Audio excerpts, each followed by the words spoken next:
ஜீ Tamil Saregamapa little champ season 5 உடைய grand finale நடந்து முடிஞ்சிருச்சு. ஸோ இதில வந்துட்டு நெறைய பரிசுகள் எல்லாருக்குமே வந்தது. பொதுவாவே வந்து இந்த ஒரு நிகழ்ச்சி மூலியமா பல பேர் பல பலன்கள வந்து அடைஞ்சிருக்காங்க இல்லையா?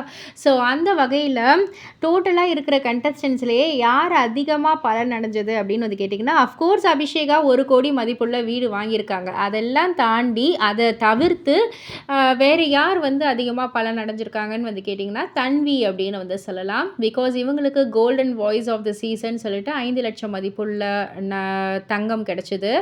அண்ட் செகண்ட் ரன்னர் அப் அப்படின்ற முறையில 3,00,000 மதிப்புள்ள தங்கம் கிடைச்சது.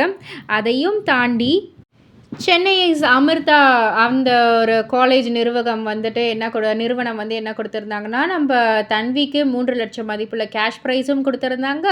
அவங்களுடைய அம்மாக்கு பிசினஸ் டெவலப்மெண்ட் மேனேஜர் அப்படின்ற ஒரு வேலையும் போட்டு குடுத்திருந்தாங்க. இனிமேட்டு அப்ராட் போக வேணான்னு சொல்லிட்டு மாசம் 75,000 சம்பளம் அப்படின்ற மாதிரியும் வந்து குடுத்திருந்தாங்க. ஸோ இன்னும் நெறையா வந்து பலன் அடைஞ்சிருக்காங்க தன்வி அப்படின்ற மாதிரி தான் எல்லாருமே வந்து பாராட்டிக்கிட்டு இருக்காங்க. தன்வி வந்து இது எல்லாத்துக்குமே டிசர்வ்டு அப்படின்னு சொல்லிட்டு. இத பத்தி நீங்க என்ன நினைக்கிறீங்க? உங்களுடைய கருத்து என்ன அப்படின்றத கீழ உள்ள கமெண்ட் பாக்ஸ்ல குறிப்பிட்டு சொல்லுங்க. மறக்காம சேனல சப்ஸ்கிரைப் பண்ணி பக்கத்துல உள்ள பெல் ஐகான கிளிக் பண்ணிடுங்க.